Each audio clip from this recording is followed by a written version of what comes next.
Well, welcome back to another Music Matters podcast, and today I've got Dreema. Pleasure. Thank you so much for having me. Is that how I pronounce it? Correct, yes. Sweet. Good. So, like I start with all my guests, how did your music journey begin, and where you're from as well? Born and raised in Coquitlam, just about half an hour outside of Vancouver, and the journey began back when I was in middle school, and I decided I want to learn how to play the drums in my middle school band, and from then on, started picking up like other little instruments like piano and stuff, just learning off of YouTube for the most part. And then my brother showed me Avicii and Swedish House Mafia. Fucking legend. Like, what a way to start off, right? Yeah, fucking straight in the deep end with that sort of music. Yeah. So that just like hearing that just absolutely blew my mind. And like I'd always had a desire to like perform and like be the front man of something, but like not be a singer. So once I learned about like DJing and it's from like Swedish and all them, I was like, yo, this is the move. This is what I want to do now. So yeah, I think I got my first turntable when I was in freshman year of high school, and then cracked FL Studio. Don't sue me. I've heard some stories that apparently if you got cracked versions, they can like it's encoded in the music. I have it legally now. Every musician's done a bit of that. But that's how we started. I wouldn't surprise me if they had that. Like the FL Mafia, they come for you. I'm getting Fruity Loops now. Yeah. But yeah, that was, and then started out producing progressive house, future bass, and then over time it seemed like my music has gotten just darker and darker as the years go on. I don't know if that's like a reflection of me as a person, if I'm becoming more dark as an individual, but now I'm more in like the techno, future rave, melodic techno realm, and it's been wicked. So what song out of the Swedish House Mafia, what song was it that like got you like hooked? Oh, it's got to be Don't You Worry Child. Don't You Worry Child, that was like the first one, and then I heard Greyhound, and then Save the World, and at that point I was like, game, set, match. Like, this is what I'm doing. What a trio though, eh? Yeah, like fucking unreal. It's still my favorite songs to this day. Like, such timeless classics. And then finally got to see them in September, which is like such a full circle moment. Because they got back together, didn't they? They did. Are they sticking together, or are they like? They seem to be. I mean, I swear, if they break up again, it's either for the passion or the cash is low. But expensive concert, but well worth it. Worth it for sure. That's like the Tale of Us ones. You've seen them? Yes. They're fucking insane. The one at Printworks. Yeah, that looked unreal. And the one like Anima and. Yeah, that's definitely like a grail concert to see. Yeah. You gotta see them in like Tulum or somewhere like crazy. Like they're not coming to Vancouver. So if they did, I'll get a ticket just for the absolutely fucking like.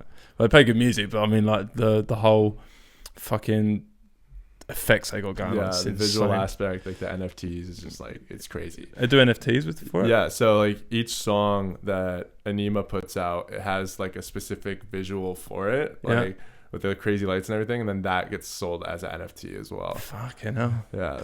Hustlers. Crazy, man. Crazy. So going from Swedish House Mafia, and you said like you was going like progressive and things like that, like what other music was like an inspiration from from that journey from Swedish House Mafia? Yeah, so I was really into hip hop for a while. Like I kind of got my like main start producing, like even though I was producing progressive and stuff in that realm, I was looking for other artists like in my area or like went to my high school to like work with and collaborate, and it was all rappers.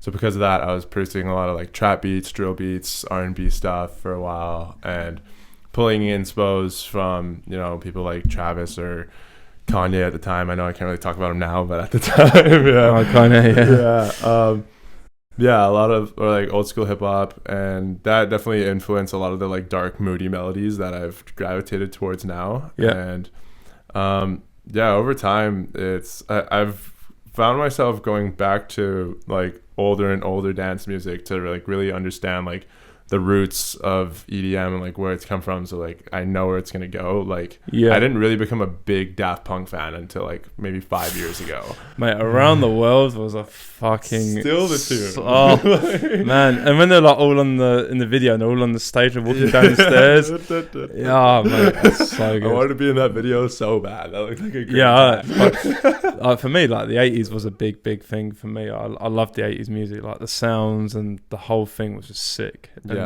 Yeah, when Daft Punk came out when I was a kid, it's like, oh, mate, Wicked, yeah. So good, yeah. Yeah. So traveling back into the journey of EDM then, of Daft Punk and stuff, what other music from back then, when you look in the history, did you like what it was a huge Michael Jackson kid growing up, like huge. I was like, I'd spent hours trying to moonwalk inside of my bedroom. Like, really? I was like, I feel like he was kind of the reason why I wanted to be a performer. It's like just looking back at something like his iconic Super Bowl halftime performance, like just his presence and his like artistry, I was like, that is just something that's like unbelievable to me. So I was trying to moonwalk, realized that I was on carpet, so it wasn't gonna work out. Scratching the head like, why is this not working? Like, it's not happening right now. Yeah, him, Prince, man, of course. And my mom was a big Black Eyed Peas fan growing up too. So like, also like, I feel like will.i.am isn't discussed enough in like some of the greatest producers from our generation. Like, oh man, like even his dress sense. He was a fashion designer, right? He's like, I didn't know this because he was on Britain's Got Talent or X Factor in UK, but plus I know a bit about the music as well of Black Eyed Peas. But yeah, he was fashion guy, like guru, whatever. Yeah, or some producer. Yeah, like, man, all around. He was literally like kind of the OG Kanye in a sense. Yeah. But then more of like a dance feel. So like, listening to him with my mom growing up definitely got me into more like appreciating production more than just like lyrics, because naturally when you're a kid, like you're associating songs with like the lyrics and stuff, like singing along what you're resonating with. But will.i.am and the Black Eyed Peas are definitely when I was like, the beats are what's really going crazy out here. When you how many times did you fall over when you tried doing the Michael Jackson lean? A few, I think. I definitely. I think I broke a bookshelf one time. Really? Why is this not happening? And then I like see the video that he was putting like hooks in his shoes and was stuff. He really? Like, he had a horseshoe on like the bottom of his dress shoe and then nails in the floor. So he'd hook onto that and lean forward. I'm like, dude, I could have saved so many scars from my face if I knew this. Got tennis elbow now because of you bastard. So that's cool, man. I love hearing stories like that, and that's why I do this, because obviously, like, people don't think about that sort of music when it comes to electronic music, right? They think of the normal stuff like Carl Cox and but then but the fact that like Michael Jackson, like Smooth Criminal, that was like a really electronic kind of sound, wasn't it? It was like fucking just. Even I loved that song. That song was, of course, that song's a classic. And like dance music has always been like pulling from other genres so much. Like, it's like originated from sampling as far as like jazz or disco records and stuff, and that's like what it's built on. So like it makes sense that there's that natural overlap with so many other like pop records or hip hop or anything. Like it's crazy like how much it has obtained from other genres and then became its own thing. That's like the Roland 909, right? That was the original sort of like groove box for rappers. Exactly. And then the TDO of the acid box from Roland. Oh no, I've got Behringer one. That original acid bass. Yeah, that was used to cover like bass artists in like rock bands, and man, like you say, it's piecing bits and pieces like from all sorts of genres. It's fucking wicked how it's evolved from that to what it is now. Absolutely. Absolutely. And like, what do you say like with regards to your music now? Like going from obviously all that we spoke about to what it kind of is now. Like, what kind of music did you go from there moving to getting darker? So I think I was still making like future bass for a very long time, very like Millennium kind of inspired, and then but I realized that I didn't like DJing with future bass. Like I really like DJing with house music and 4 to the floor stuff. So to me, it didn't make sense to be making music that I don't necessarily enjoy playing out too much. So because of that, I started making like G house, tech house, and just fell in love with doing that. And then over time, like I got more introduced to techno through people like Boris Brejcha, Carl Cox, and then just dove more into that and studied a lot more like European artists and people in that realm. And now it's gotten to this point where I'm like, I'm very much like in between genres with my sound. Like you can put me kind of under the techno umbrella or house, either or. But yeah, it's fun. I love techno so much. It's the best. Because for me, like even tech house has evolved like loads. Like the Nick Van Truly, Carl Cox sort of era, right? Had a lot of vocals in it, and now it's more of like the big build-ups of tech house in it, and then like poof, you know, like same with deep house music. Deep house music was I'd say like a little bit borderline of bass kind of house music. Totally bassliney kind of stuff. Yeah, right? it's really we've kind of hit a point in dance music where all these genres are starting to blur together so much. Yeah, so many people are just like right smack down the middle between these genres. You know, someone like John Summit, for example. Like everyone kind of associates him with tech house, but like he definitely has some like very techno sounding tunes. You know, for sure. Yeah, like I really like that people are trying to not conform themselves as much to one genre anymore. I feel like you don't want to pigeonhole yourself to like one singular sound, because that's when it gets boring. So yeah, you need to have a little bit of versatility, but like still maintaining a sound with it. A great example would be like someone like Joyride, because Joyride can do house, trap, like whatever he wants, but a Joyride tune when you hear it. Yeah. That's like what can I say? Someone like Mendo. Do you know Mendo? Not familiar. Like, or even just fucking off the top of my head, like Shiva San, right? You know his kind of music when it's like his style of music, right? And he like talking to G House. Yeah, G House, right? That when I was in the UK, G House was coming a little bit. It was more like Am on the Edge and Dance. Yeah, we're playing that G House stuff and like Shiva San. Yeah, Shiva San, however you pronounce his name. Just it was like. Really like it was like a mixture of just rap and bass house, wasn't it? Was that big here? G House is big for a bit, especially with people like Dr. Fresh and Bijou, like, because like I think the G stands for gangster, I'm pretty sure, right? Like gangster house. But I don't see the term G House being thrown around as much anymore. Like I feel like they've kind of been swallowed into the bass house umbrella. Yeah. But it is like that was a huge movement for a bit, especially with like Mala and everyone too. It still is like very much like a big popular sound. You just don't hear like the term as much, aside from like Bijou and Dr. Fresh for the most part. Mala's a geezer with the ski mask. Ski mask, right? Yeah. That was like floating around on social media, like who's this person with there's so many theories. It's crazy. Who is it?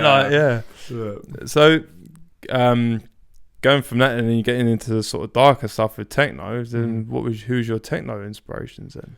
Like on the melodic side, definitely Anima, Artbat, Camel Fat. Those are like on the melodic side, love those guys. And then Boris Brecha as well, slightly on like the more minimal side. But I've very much like to keep like a house kind of or pop format to my tunes. Like I don't typically make like an 8-minute techno song.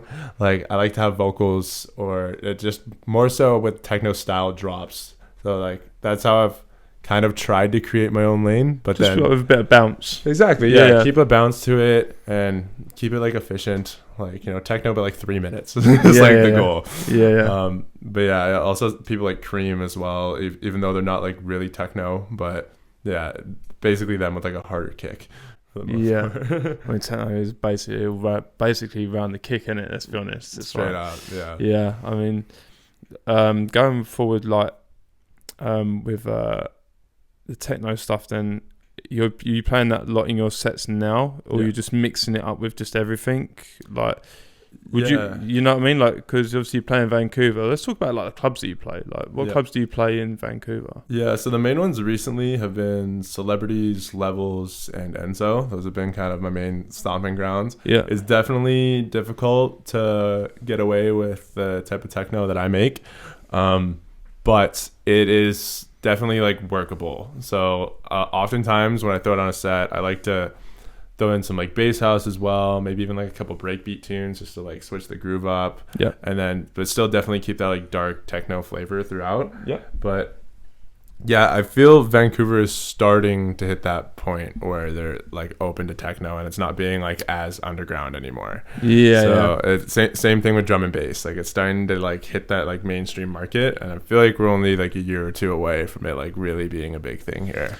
Drum and bass, and let's talk about that. I've got to. Of course. So with drum and bass, and like what kind of drum and bass? I haven't seen any drum and bass here, probably because I haven't been out to it or I haven't actively looked for it. But yeah. What kind of drum and bass are we talking? Liquid, jump up, MCs involved? Oh yeah, jump up and melodic seem to be the biggest ones here. Yeah, for sure. And if you're looking for drum and bass, you have to go to Red Room. That's like the D&B spot. Yeah, but yeah, I've definitely seen like a good amount of Fibes or K9 style artists come here. Delta Heavy. Like that seems to be the main. I have stumbled into like a couple of liquid D&B shows, but they're not like as popping here yet. Yeah. But yeah, it's definitely making that wave over here, especially with like major festivals here now booking D&B acts, which is like crazy to me. Yeah. Like before it was just all dubstep, big room, maybe some tech house, like, and then now it's branching off so much. Like when we just had Contact Music Festival and you have people like Eli Brown playing techno on the main stage. Yeah. Which is like, it's crazy to me to see that it's being welcomed in that sense.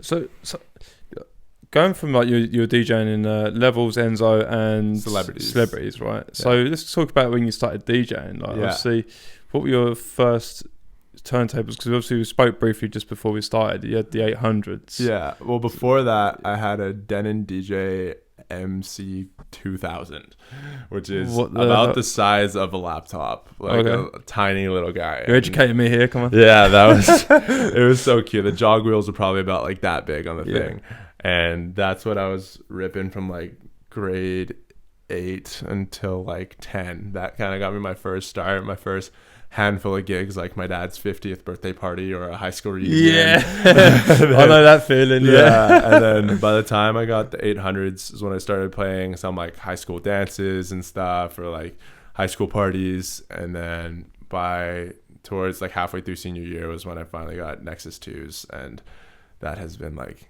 I am so grateful that those are in my life. Like being through that whole progression, like, and the amount of times I've had gear fail, you know. And, like, so happy that I don't have to take a laptop with me anymore. Like, I had this one nightmare gig where I was playing on a boat, and I show up, I set up my 800s, set up my laptop, open it up, and the screen's just white.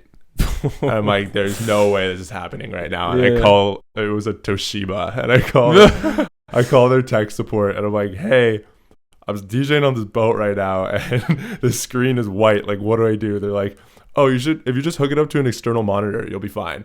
I'm like, okay, I think you missed the part where I said I'm on a boat right now. Like, I don't just have an external monitor with me. So I literally plugged my phone in, refunded them for everything because I felt so bad. At that point, I'm like, I need to figure out how to eliminate this laptop situation. Yeah, definitely. I started saving up for the proper CDJs. That's I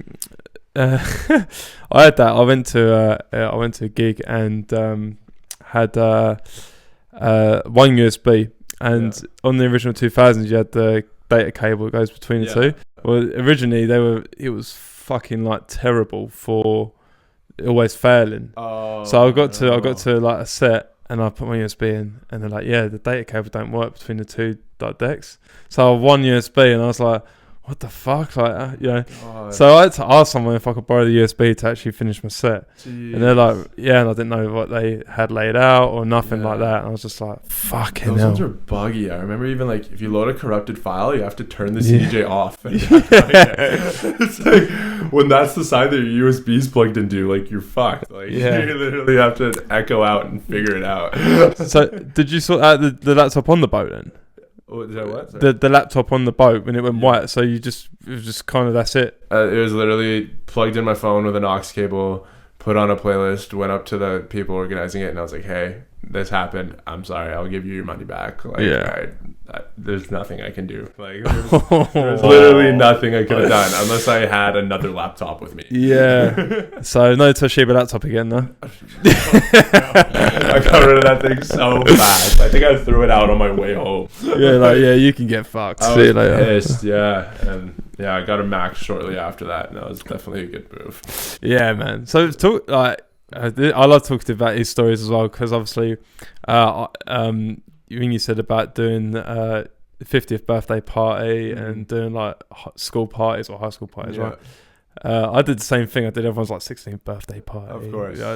How was that when you first done it? Like for the first, like was there a big crowd? Was it in a house? Was it in like a rented like spot? Yeah. So my very first gig, my dad's 50th, was at our house. We had like 100 people there.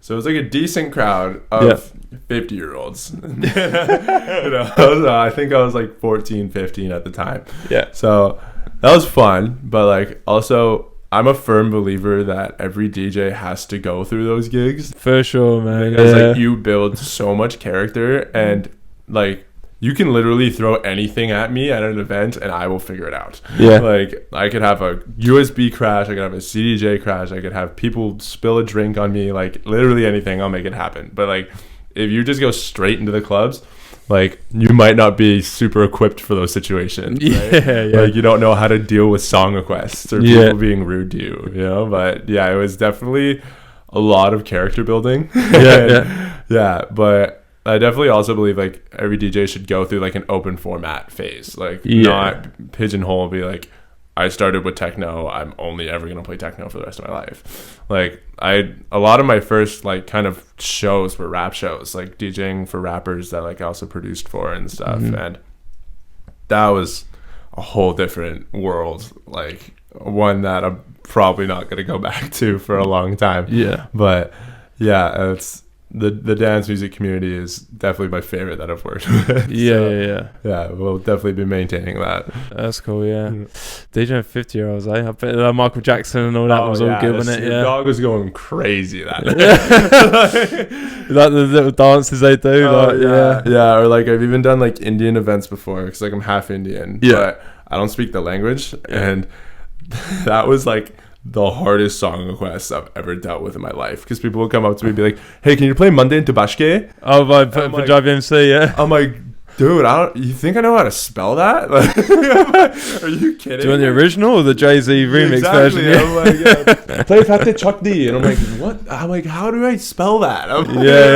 It was a nightmare, but that was a banging song though. I remember that tune. Mate, I remember that coming on when I was a kid, like in the local clubs. Yeah. Everyone was pumping big time. Yeah. I actually played that at Celebrities not too long ago. Did you really? It went crazy. Yeah. Because my dad came out. That was his first time seeing me play at a club. Sweet. So I'm like, I gotta throw the Indian classic in there for him. It's watching white people turn up to Indian music is like one of the funniest things I've ever experienced as a DJ. That's cool that your dad went though. That's sick, isn't it? Yeah, both of my parents were there. It was really? That's wicked, man. My mom's seen me play before, but that was my dad's first time. He showed up in like a Dreema hoodie. It was awesome. Yeah, sweet. Yeah.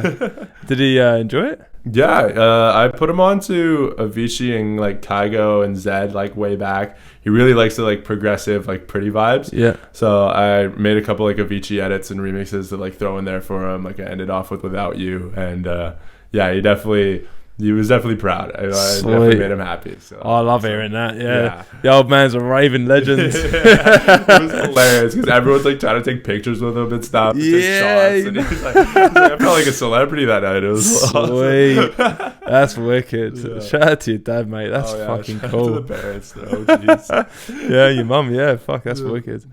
So how did you start breaking into the Vancouver like dance like DJing scene then? Like you've gone from the parties and the 50th and you did obviously we touched on your parents watching you DJ, but how did you break into like the main, I wouldn't say mainstream, but like the commercial clubs? Yeah. Like, so how did that start? That was a process. I actually played my first couple shows when I was totally of age. As we all do. But yeah, couple nightclubs knew me as my brother's name for a bit, but basically what I did, like my first main club that I wanted to get into was Levels. Like it's like it's always been known as like the EDM club, right? So like it was a process. I figured, I'm like, okay, if I want to get booked for Levels, I just got to start going there all the time, figuring out who's the people that are doing the bookings, who's running the shots, like being friends with the DJs that are there. And by doing that, eventually I got to start playing in like the side room and then eventually work my way up to the main room. But a big thing that I owe as far as why I've gotten booked for these clubs is being a part of Kumo, our events company. Okay. It was started by my good friend Koji Aiken, and we started out just by doing live streams during COVID. And I was like, yeah, if you need help with like tech stuff, like running gear, like I'd bring my CDJs.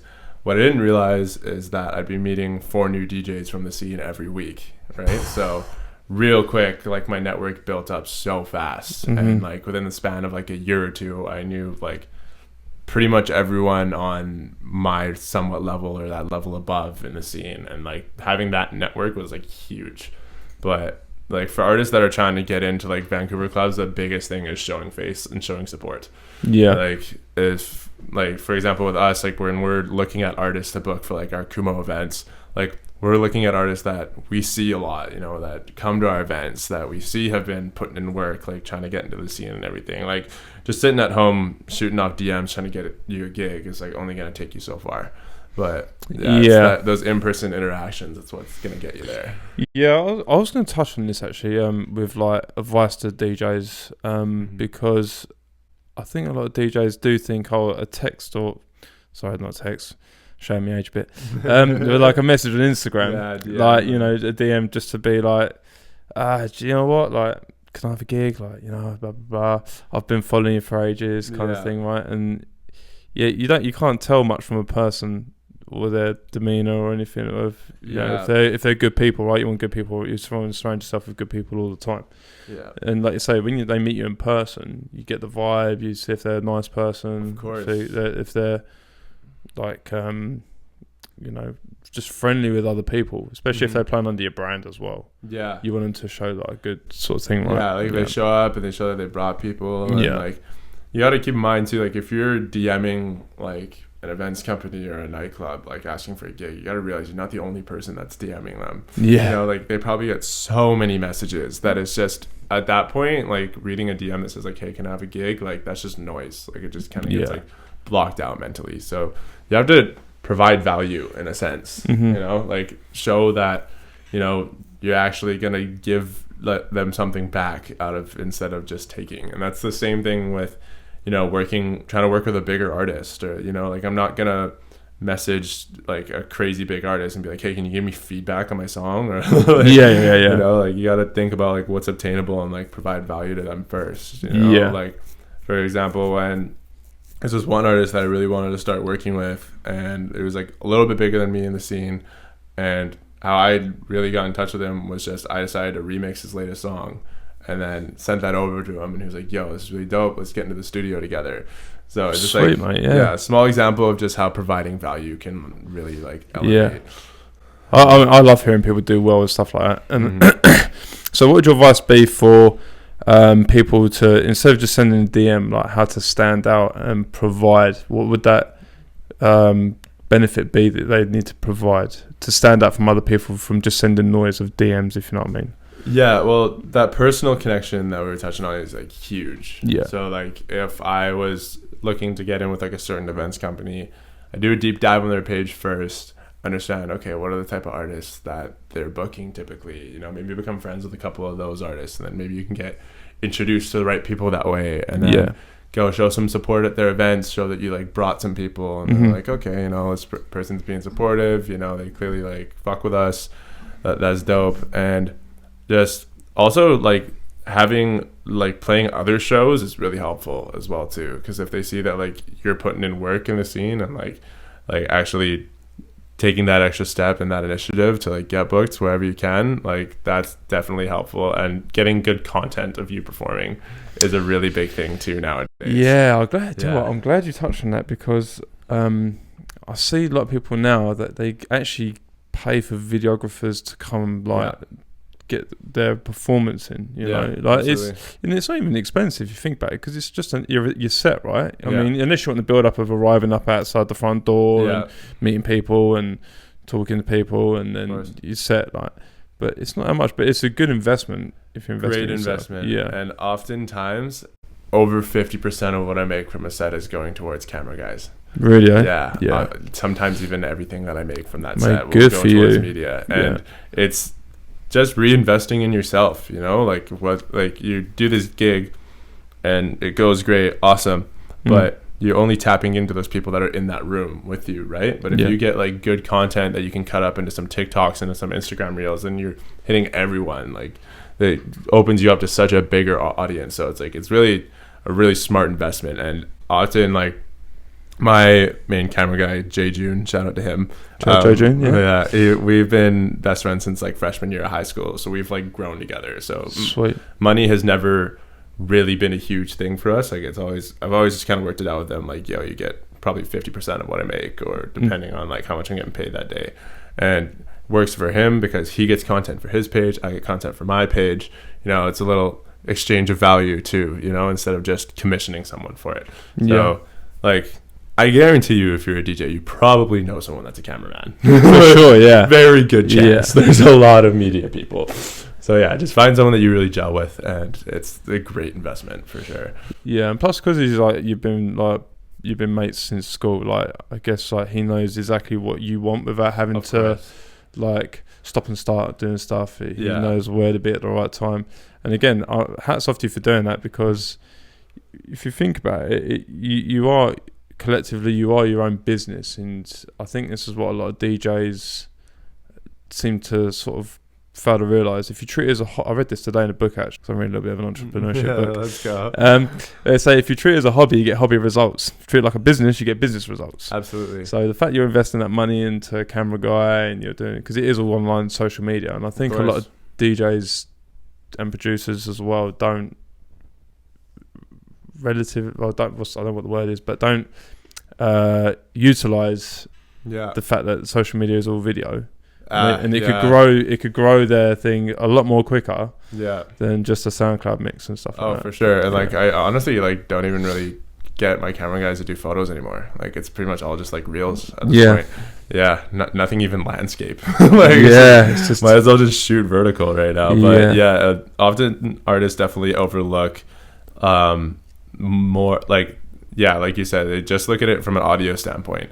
Like visual is just as important as audio. Like your music is like obviously super important, but like what's your brand? Like how do people perceive you? What do people associate when they think of you, you know?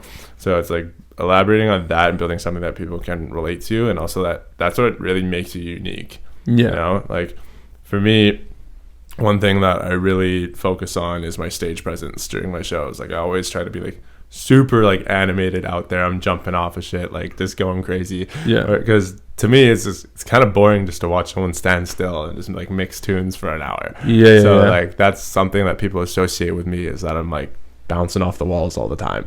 But that's just like a small example of things that can kind of set you apart from other people, you know, like how certain artists will have like their signature dance move that people associate them with, like the wrist flick with Fisher or stuff like that. Or that Mochak. Mochak. He's like super animated. And people love it for it. You know? So like you'd have your thing. You know, it could even be something that's like, you know, having like a mask is another example of that. Or just fucking, you know, like look at Marshmallow. Look at Boris.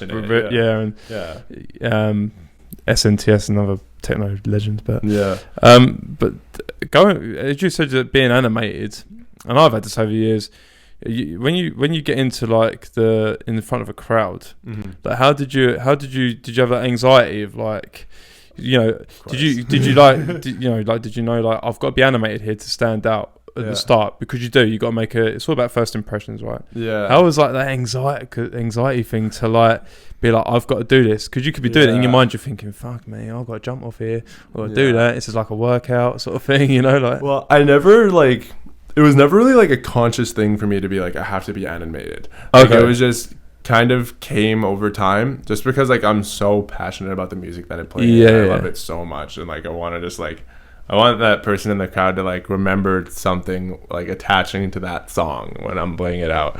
But it was definitely took a while to like be comfortable in front of a crowd, and like especially mic work too. Like that took me a lot. Oh, did you do mic work as well? Or just like saying something as simple as like, Vancouver, let me see your hands up in the sky right now. Like something like that was terrifying to me for so long. But over time, like my nerves in regards to like doing a gig is like I'll always get a bit nervous. Like it's typically I get like really nervous when it's like 20 minutes before my set. I think that's good though. Yeah, that's when I'm like, okay, it's about to happen right now. Yeah. But my rule of thumb is by the time I hit track 3, I know exactly how the set's gonna go. Yeah. You know, if I've nailed my transitions and the crowd's vibing with it, I'm in my bag. Like, I'm not worried at all. Like, I'm just going and it's just gonna work out. But like, if you know, I fumble the transition early on or the crowd's looking a little stiff, then I'm like, okay, I might have to pivot and figure something out here. Yeah. But yeah, it was just over time, just being more comfortable being in front of bigger and bigger crowds. Like, there's still, like, to this day, like my first celebrity show, I was panicking for like 2 days. I couldn't even sleep. Really? I was so nervous and scared. And then I called my mate Kevin and I was like, yo, I need you to like give me some kind of pep talk right now, like sort me out here. Yeah, like, I'm so nervous. And he's like, dude, this quote will always stick with me. Is like, nervousness and anxiety is just greatness waiting to show. And I was that's like, a sick yo, one, that's yeah. a banger, bro. That's cool, yeah. Fucking hell, man. Like, Is it David Attenborough or what? Yeah, I know. So I'm like, once I heard that, I'm like, all right, I'm good. Yeah, Yeah, that's cool. Like, we'll be all right. Yeah, that's wicked, man. Because again, I'm kind of laughing a little bit when you said like about the mic work, because I remember I done an 18-year-old birthday party. Oh yeah, And someone said to me, someone's lost their car keys. Can you say oh man, you say it on the mic? Times. And I was like, fuck, I've never done mic work before. And I've gone, so yeah, you know, like someone's lost their and I had all these mums and dads looking at me like, Yeah. are you fucking for real? Now open that shit up. Who's got the keys for fucking sake? Yeah, no, I was yelling "open it up" back when I was doing like middle school dances and stuff. Like, Yeah, like, mine was just from nervous. Get You it know? going. Why are you shouting? Yeah. Yeah, it's scary, yo. Like hearing your voice amplified like that. And Yeah. Like, Sorry. because like DJing like this might sound like pretentious, but in a sense you feel close to like God in that moment. Yeah. Because you're literally controlling a room of people. Yeah. If you're doing it well. You're flowing the room. Yeah. You could be God or you could be like the most hated person in that room. So Yeah. it's like it's crazy to feel that like kind of level of control. It's like you're playing the biggest game of Simon Says. Like I could just that's true. at any given point I could just be like, put your hands up, and everyone just does it. And I'm like, Yeah. what? Like this is so much power. Yeah. But there's another thing at the same time as well is they're also kind of controlling you because you got to read the crowd. Like Absolutely. I mentioned that because of what you said earlier about your first time DJing. Yeah. Kind of like reading it and just being like, okay, they're not really jumping at this part, so I've got to switch it up a bit. Yeah, absolutely. So there's kind of that connection, Of course. you know, of like course. with the crowd are reading you, but you're also reading them, and you know, it's very like much you an say, exchange. it's like a euphoric kind of feel, right? Yeah, absolutely. And touching on that's a big reason why I stopped doing front to back set lists. Like, Okay. for a while I was like planning my entire set, and I realized after a while I'm like, okay, if I hit a point where I'm like starting to lose the crowd for a little bit, like my first initial reaction is like, all right, let me throw like a remix of a big tune in, because that'll just get people singing, get people live and back. But if you have a set list, let's say you don't have another remix for another like 5-6 songs, then you're faced with this predicament. You're like, okay, do I continue along this set list and potentially lose the crowd even more? Yeah. Or do I throw away all this prep work that I did and just pivot to something else right now? So when I realized that, I'm like, okay, there's got to be a better way to go about this. So like how I personally do it now is I'll plan my first 5 or 6 and my closing 3, and then the rest is just like a playlist that's just like maybe even organized in like chunks, like these 4 songs that go well together. It's like little like puzzle pieces you can move around, so that way you can go down any alley that you want to without like doing something completely brand new that you're not used to. Yeah, that's good though, because that's why I like warm-up sets as well. I've said this quite a lot. It's because you can sort of test your music. There may not be people. I've done warm-up sets where there's like no one there. Yeah. but you can like go through your tunes. Yeah. And it's cool going through your tunes on record box, but in a sound room setting, you can kind of feel the vibe of what that music's going to be for when you do have a crowd. Yeah. And I'm glad we touched on this because obviously, DJs that want to get into like DJing into clubs or whatever. Yeah. Going from that, like you said at the beginning of the show, was going from that transition of doing the sort of small shitty parties. I wouldn't say shitty, but you know what I mean, like the ones that you don't really want to do. Character builders. Yeah, the character builders, right? And then going to the big ones, doing them warm up sets, and then feeling that music that you play in the big club is going to benefit you, give you sort of a head start, or of course an appetizer for doing the set with the people in it. Yeah, you need to learn how to be an opener before you can learn how to be a headliner. And in my opinion, it's way harder to be an opener than to be a headliner. That's very true. Yeah, because like you are literally in charge of like starting everyone off. You got to get those first few steps, those first people moving. Like set that tone early on. Or it's like a headliner. It's kind of like you're just giving an alley-oop and you just got to dunk at that point. Yeah, it's already been teed up for you well as long as your openers did well. Yeah. So you just got to maintain and level it up from there. But being an opener is like, it's hard. It's people overlook it. They think the opener is just like the smallest DJ on the lineup or the worst guy, but like that's often not the case. I don't like it's an art form to do that. I don't like when people say that because you're just like, no, and everyone needs to start somewhere. Of course, it's just as an important spot, if not, as then the headliner. You can't expect your first club gig to headline. Nah. Even if you probably have no idea what you're doing. Wow, there's a lot of people in this shit. Exactly. That's fucking terrifying. Yeah. I can't even imagine. Get the mic. Dance. Let's go. Yeah. Let's go. I would say, in my opinion, though, my least favorite slot is closing. Really? Yeah. And the reason for that is because when you're opening, you're building the room, more people are coming in, you're getting it going, like setting the mood right, you're kind of leveling up your energy throughout the whole set. When you're closing, I say closing as in after the headliner. Headliner plays 12:30 to 2, you play 2 to 3. Yeah. So at that point, majority of the club is there for said headliner. So now that they're done, they're already thinking about booking their Ubers. People are already leaving, and your job is kind of herding sheep. How many people can I keep in this room for so long? And you could be throwing down the best set of your life, but people are already planning on leaving.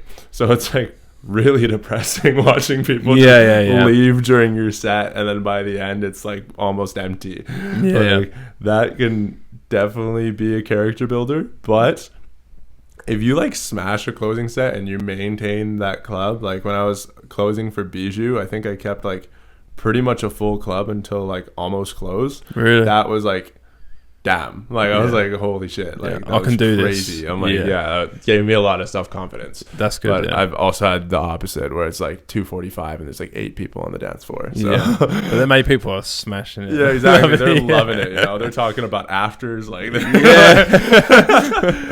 That's sick.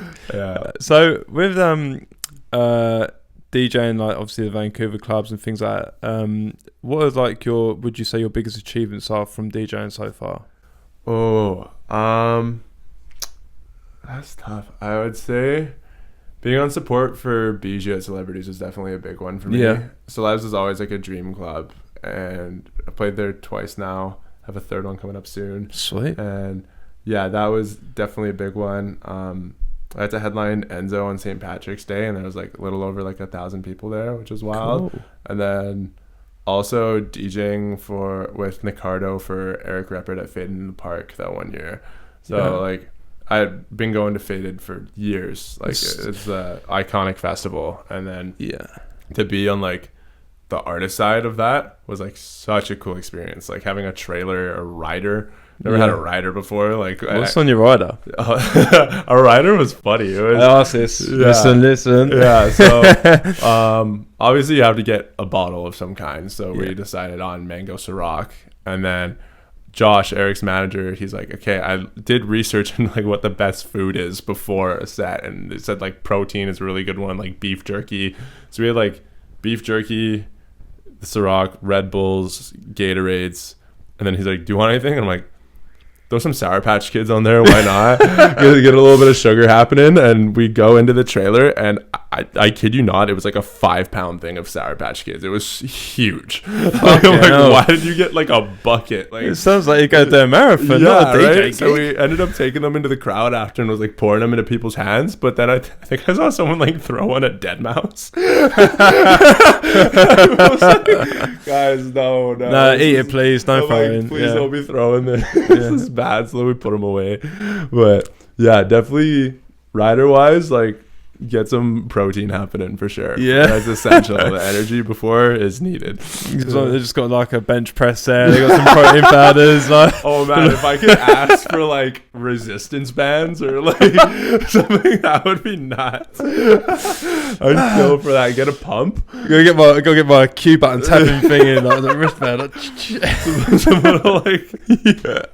That would be awesome. I actually might ask for that next time, see if they pull it off. But like, what are you doing? I need to get my fader arms working good. You know? Oh man, I love that. And now, like with Kumo, one of my back end jobs is I'm the artist relations for when we like book artists, and so I'm in charge of like dealing with everyone's riders. And it's honestly fun just because like you learn a lot about someone based off of their riders. You know, like you have people that have something standard like, oh, I'll get like fuzzy peaches or whatnot, and then you'll just get like the one like oddball that could be like, yo, can I get some like carrots? And I'm like, I'm like, sorry, bucks. Okay, sure. I'm like, whatever you want, mate. Like, yeah, but no, it's definitely cool to see our artists and what they require. As we also shared a trailer with Jewels and Bauer.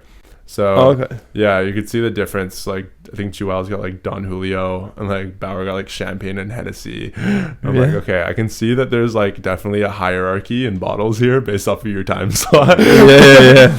But yeah, it's cool. That's crazy. And I'm gonna go touch on the Kumo thing, but I want to dive into your producing stuff. Yeah.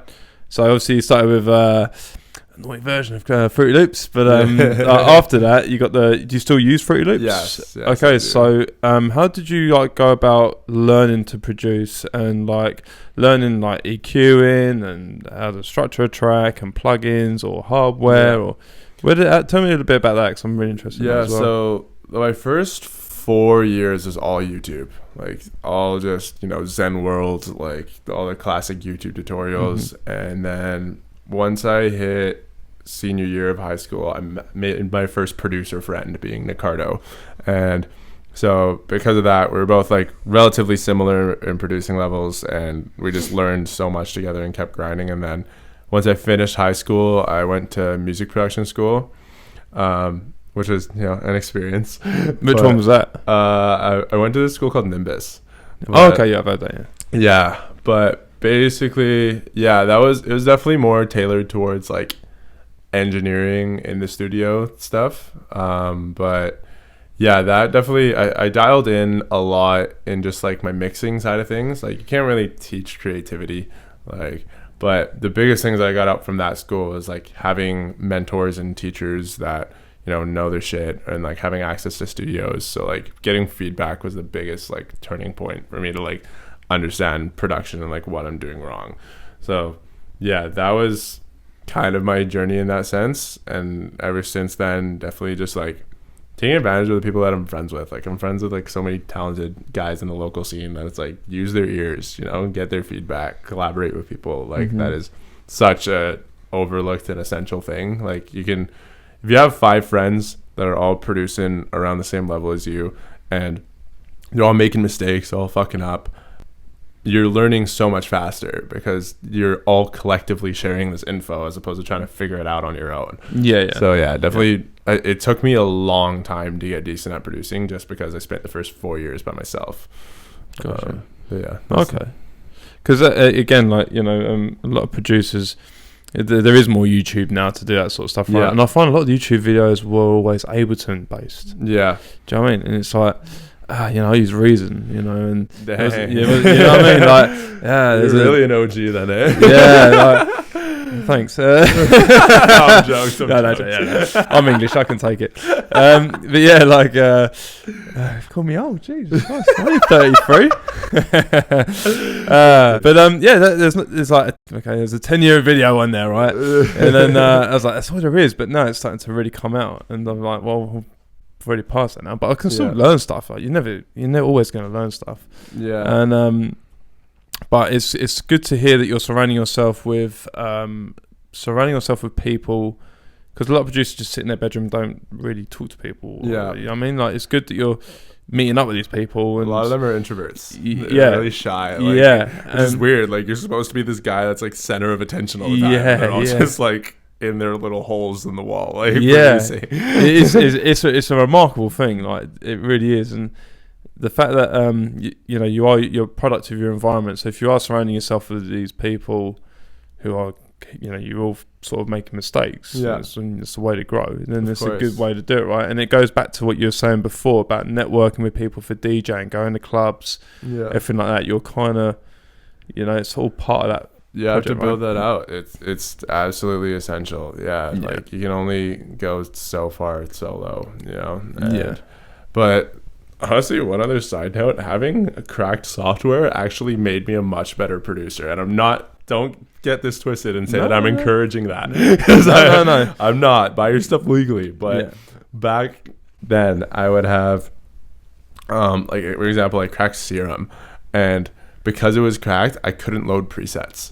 Okay. So because of that, I was watching so many tutorials trying to learn how to sound design or like make specific sounds, like how to make a res bass, and following it step by step. And that this like really helped me understand like what does what, and like now I can actually do sound design because of that. Yeah. So yeah, those little setbacks are like hindering your options can actually lead to like so much creativity. Like one of my favorite projects that we did when I was at music school was we did this thing called Found Sounds, where we each had to record like 50 random samples. Like, for example, it could be knocking on this table as one of the samples. And then we all pulled them together, and you had to make a full song using only those sounds. Really? Like, nothing else. You can't like Sick. Can't just build like a synth or anything. Like, you could maybe throw some of the samples into a synth and mess around with that. But like, I learned so much from that project because like you're so restricted that it forces you to be like super creative. That's sick. Yeah. That's cool.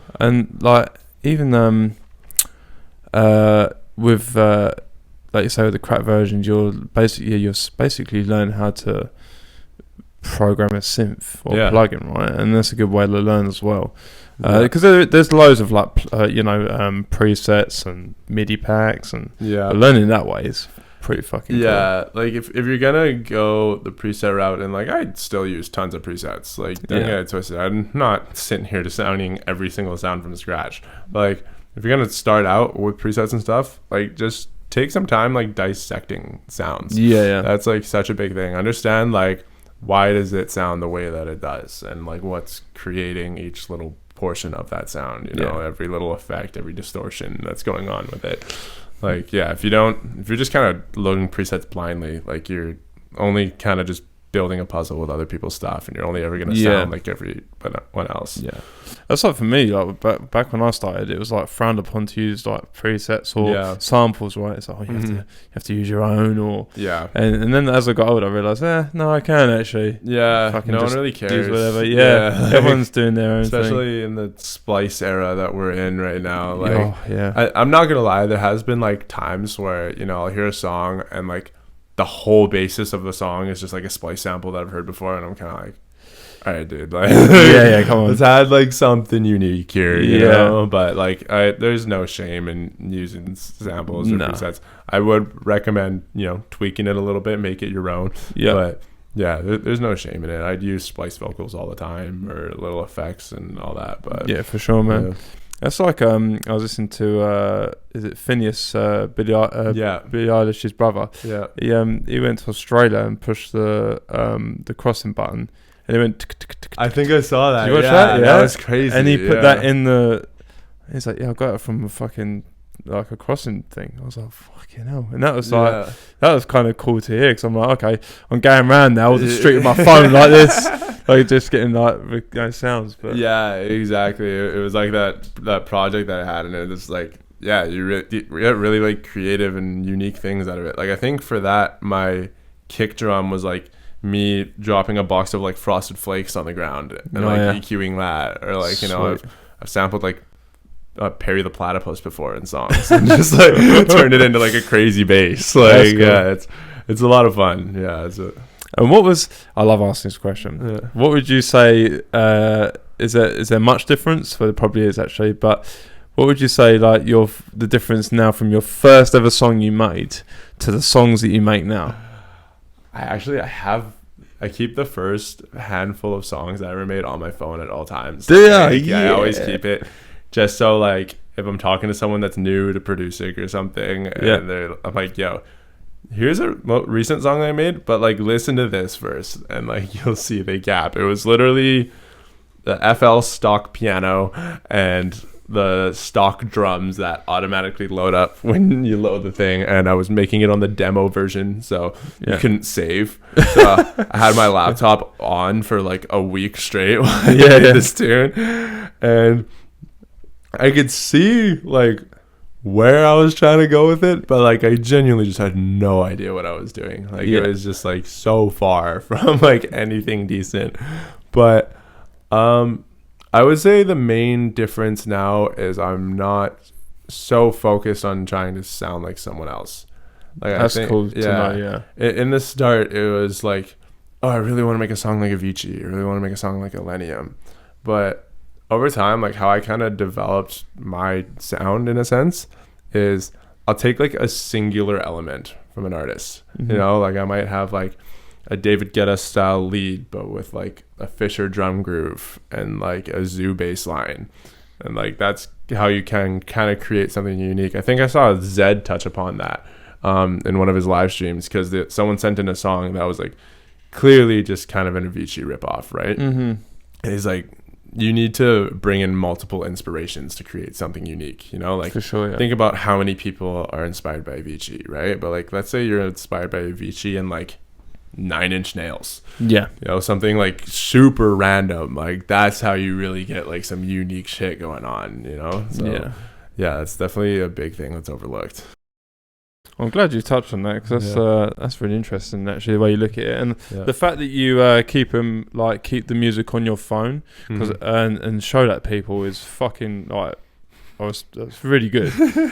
because if you think about it, a lot of people would never even hear the first tracks, or are too scared, or just worried about the negative feedback they would get from their first track. But the fact you're like, fuck it, man, this is what I've done. This is what I'm like now. Like, you've shown that progress to someone. Exactly. And that's like refreshing for me to hear. But even just anyone else, like, that's, of course, that's sick. It's really easy to get discouraged early on in producing. Like, you know, it's especially if someone that's like a DJ first and then turn producer, like realistically, if you put like an hour, 30 minutes to an hour a day into DJing, like you're probably a somewhat solid DJ within like a month. Mm-hmm. Like it doesn't take crazy long to learn, but producing, like you're probably looking at like at least a year before you make something decent, and that's like putting in a lot of time too, right? I wouldn't say I started actually liking my music until like 5 years in. Like it was a long time. But yeah, so oftentimes when I'm talking with people that are like just getting into producing, that have been DJing for a while, they're always like, oh, this sounds so bad, like I would never play this, and like getting down on themselves. And I'm like, look, do you think I just like picked up a laptop and just like started making good music? Yeah. Do you think anyone did that? Yeah. Just make sure I ain't a Toshiba laptop. Yeah, exactly, bro. My laptop didn't even work. I have my first like 10 or 15 songs just like on my iTunes, just so I can like show people and be like, look, you can see the idea that I had, you can see that the vision was there, and you have that same vision. Like just keep at it, like you'll eventually get there. Like it's just cool, man. I honestly believe that people that don't make it in music are the ones that just A, didn't put in enough time, or B, quit. Let the negative stuff in their mind get to it. Exactly. About, you know, I'm never going to be good, or like I say, it's refreshing for you to say that, because obviously we all do start somewhere, and we all make shit tracks. Like sometimes I'll spend 3 hours on something, and I go, it's worse off than it was when I fucking started. Like, fuck you. And then it's a part of the process, though. It is. It's part of it. Like, you spent that 3 hours, you understand that it wasn't working out, and you probably would have spent at least another 3 hours a separate time trying to do the same thing. So like, you at least realize that. So also this falls into kind of like the Kumo thing, because obviously the stuff that you're telling me about doing all that is really good and supportive for people in Vancouver coming into DJ and producing. So now with the Kumo thing, that's from what I've seen, you guys do a lot for the Vancouver community scene with DJing, producing, just event nights and all that sort of stuff. And you bring in what you're telling me today and putting that into Kumo is really showing what Kumo can offer in that sense. I'm very proud of what we've achieved so far with Kumo. Like, our whole goal from is it Kumo or Kumo? Kumo. Sorry, I got it wrong. Kumo. You're good. Sorry. But so like, our whole mission statement from the start is just been elevating Vancouver music, right? So trying to put on more for the locals and give them bigger, better opportunities. Like, I found when I was first getting into dance music, I noticed like the major festivals here were just kind of booking the same openers every time, you know? And so it's like, it was really hard for, artists to break through. And like, since then, those festivals have like started opening up the doors a little bit more, open up those floodgates. But like, for us, like, we've given so many artists their first club show or first show ever. And like, to me, that is such like a beautiful thing. Like, being able to give those opportunities that like we all need and wish for, right? And Vancouver is loaded with talented DJs, like loaded. It's insane, mate. I totally agree, mate. I mean, I coming from like London, Essex sort of way, everyone's a DJ, but when I came, but everyone's, there's lots of people doing it, but here I found it such a, like, everyone's like into it, and they're just doing it because they love it. And I'm not saying down in the UK, but it's just a different vibe here. But there's a lot of talent here, like a hell of a lot of talent. There's so much, and the ones that are just popping off, like, I honestly believe the main thing is just their branding. Like, just being able to market yourself, get the right support behind you, whether you're independent or through a label. Like, it's putting that right branding into it. Like, I do also believe you need a certain bit of that X factor to you, but it's not as essential as if you were like a rapper per se, like a rapper, or like a singer, like you kind of need a little bit of that God-given talent, where like the thing I love with producing is everyone starts at the same level, like everyone has to like put in that work. Like, some people might, I've played piano in the past, which, helps, or understand music theory, but like, everyone's opened up the DAW for the first time. They look at it and they're like, what the fuck's going on? With the legal copy. Exactly. When they finally get off Pirate Bay. LimeWire was like AIDS for your computer. 3 viruses later. But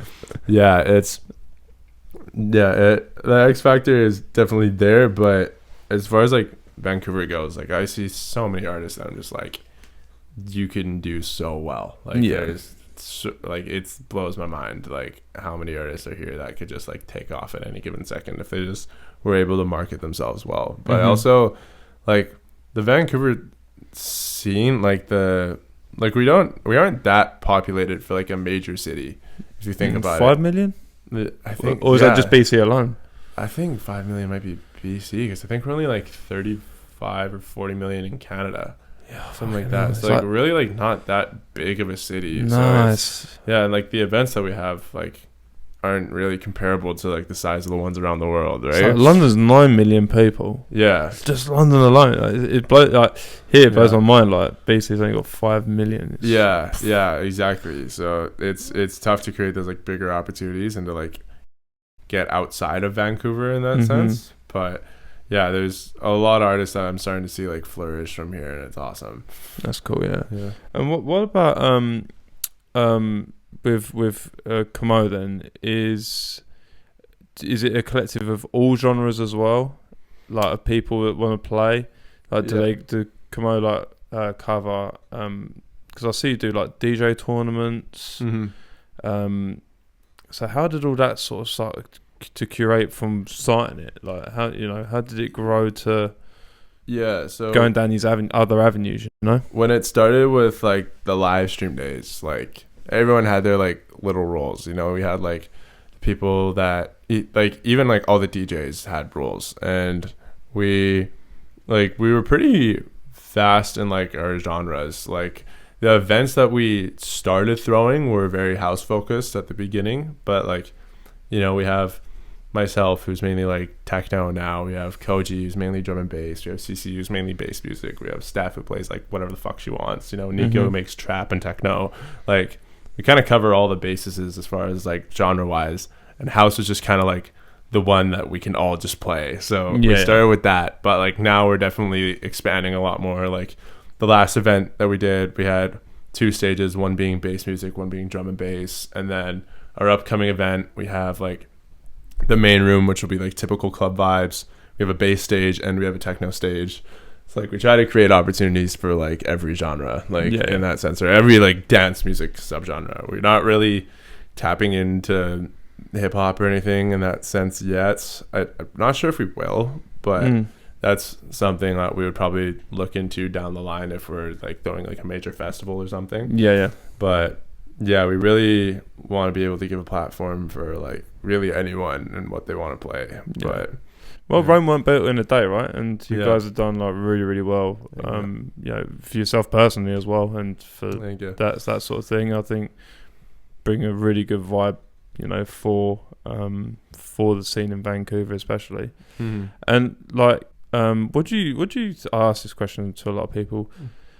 What do you think of Vancouver as a city, like, to try and make it like one of the beacons to come to, like for clubbing and for like, because you look at London, Berlin, and Tokyo, and places like that, right? And Manchester or Edinburgh. I only know these places because obviously I live there, but like how come? Because I find some people have said to me that a lot of artists will fly to Toronto, Montreal, and then go straight down to like LA. Totally. So skip us. So what do you think like Vancouver could be doing to make it like a bit more of an iconic place? You know, it's hard. It's really hard because, you know, the lack of population is definitely a big factor to that. You know, like it's really hard to bring in like big names to play at like a nightclub, for example. Like you would never see Tiesto Club and just play a nightclub in Vancouver. You'd have to be headlining a festival, right? So because of that, it definitely makes it difficult to get those bigger artists. And also, I haven't partied too much outside of Vancouver, like, but from the general gist is that the crowd energy just doesn't live up to like other places. And when you look at like videos of like other cities and stuff going crazy as opposed to like a Vancouver crowd, it's pretty apparent. So I don't know how we would go about fixing that though. Like that's kind of been our whole goal, and like I might be biased, but like the energy at Kumo parties is just like kind of different from what I've seen in Vancouver so far. Like everyone's like super involved because people just come because they love the music, you know. And I find often with Vancouver, a lot of people are too worried about like what other people are thinking about them, as opposed to, you know, just being there to have a good time and just like fucking have fun, rock it off, you know, like we try to set that tone whether we're throwing the party or we're just there. Like if I'm just like there going, I'm dancing like crazy, like trying to like have that contagious effect to the people around you, you know, set that tone. But I think just having people just go for more so the music than the purpose of partying. You know, like go see an act that, you know, you're interested in, or if you're like a big drum and bass head, go see like a drum and bass locals night and just like dance it off, like have a great time. Like don't think like, oh, I want to go get fucked up tonight and talk to girls, like then we're never gonna build that energy, you know. And also I think as well, I think what Vancouver could do was open the clubs for a little bit longer. I do agree. Agree. I mean, because other than that, like once it hits 3, it's either you go home or you go to like Gorgamish or Vantec. That's it. Those are really the only like after hours options, and like the after hours scene is definitely growing here for sure. Like it's getting bigger and bigger, but yeah, I think opening them a bit longer would be dope. Yeah. I think that'd be a big like a lot of clubs in the UK are open till like 6 a.m. Yeah, and I think that's wicked. it's like 10 till 6, right? So it's Yeah. a good solid 8 hours of. Yeah, God, that's Yeah. my legs just hurt like thinking about that. Yeah, I don't know, man. I'll be honest. I've done a lot of clubbing sober. I don't drink or anything like that. Yeah. A lot of time, and I even used to drive to London, Yeah. go and see someone on my own, and Yeah. then sleep in my car and then drive home next morning. Wow. Yeah, I used to just totally sober, DJ sober, because I had to drive to all my gigs. You see. Yeah. And Totally. even when I wanted to go out, I was like, Yeah. I wanted to get home and not be like a lot of time. Don't get me wrong, like I said to you before we started, the show was, I've slept on a bench till the train comes, and Oh my God. in the freezing cold. But like, yeah. I mean, if the clubs could stay open that long, Yeah. that'd be sick. Absolutely. Yeah. Or even a big thing too is having SkyTrains being open. Yeah, Like, can't even get a scotch. Yeah, like come on, like the fact that it closes 1 to 5 and the clubs close at 3, it just like doesn't make sense. But yeah, that's definitely a big factor. I would love to see them open a little bit later. Also see more cool like weekday nights would be a big thing. Yeah. Like the only really poppin' weekday night is like a Tuesday. Yeah. Outside of that, it's just Friday, Saturday. So having things like it'd be nice if for someone like my roommate, for example, he has Wednesday, Thursdays off. That's his weekend.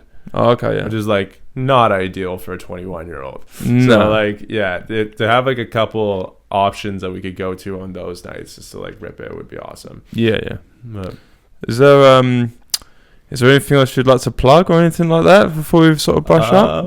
Not really. Anything for your stuff as any releases coming out? Obviously, you've mentioned that you're gonna for St. Paddy's Day. You're doing an event and stuff. I'm not sure when this is being released, but if you're in Vancouver, St. Patrick's Day, March 17th, I'll be playing at Levels back to back with Steph Tsunami. That'll be a cool Kumo event, and then I'll be playing at Celebrities the following week, March 24th. And then Gorgamish in April 14th. Release-wise, I'm still label shopping right now, trying to find the right label to get these releases coming out because I've been independent up until this point. So yeah, just figuring that out right now. So I'll definitely have a few, and hopefully in the coming months. But you're playing Gorgamish? Yeah, an early set though. It doesn't matter. Yeah, it'll be. It's a 9 to 2 show, so it's myself, Nick Sad, and Crimson Child. So nice, man. This should be a cool one. I got that 1 to 2 slot, so if y'all want to come party, it'll be a nice little techno set for me. Have you been in there? Yeah. I've only been once. Man, the sound system's pretty sick. It's wicked, and this is actually a wild story that evening. This is what I'll end off on. So go on. We started our night going to Celebrities. We just had a boys' night. It was like 5 of us, right? And we go to Celebs Underground, and Glass Pedals was playing, which is Felix Cartel and Johnny Jover. Yeah. And we go in, and they don't have an opening DJ. Like, it's just like a SoundCloud playlist running. What? And we knew the sound tech, and there's like 3 of us DJs in our group, and we're like, yo, can we just like open? Like, can we play? Like, it was pretty packed. It's a good. Yeah, this is at Celebs Underground, Village Studios. Yeah. And he's like, I don't know, let me go ask Felix. And then he comes back, gives us the thumbs up. We're like, all right, fuck it. So we ripped like an hour set before they came out. Felix and Johnny came out, tore it up. And then we were on cloud 9 because we just like played randomly. Like, that was hilarious. And we're like, yo, fuck it. Should we just go to Gorg tonight? Is this like the night that we finally go to Gorg? And they're like, yeah, let's do it. We get there. And so the Celebs Underground ended at 2. We get over there. It's like 2:40 by the time we get in. I don't realize that there's a time change coming up. So the clock gets sent back an hour, and I look at my phone and I'm like, how is it 2? I'm like, did we not like leave that club at 2? And I turned to Buddy, I'm like, was there a time change right now? He's like, yeah. I'm like, wait, so how late is this club open then? Like, I was so lost. But yeah, it was. I was very scared to go to Gorg because, like, it's just after hours place. It's dark. He has this like kind of eeriness to it, but like it is a lot cleaner than I expected. You know, the sound system's wicked. I love their like turntable setup. So sweet. Yeah, I'm very excited to play there. It's gonna be awesome. Cool, man. I appreciate you coming on. Of course, thank you so much for having me. It's been a wicked chat. I mean, it's been one of the good ones actually. Yeah, hell yeah, that's awesome. Yeah, that's wicked. Yeah, thanks for coming on. Of course, thank you so much. Cheers.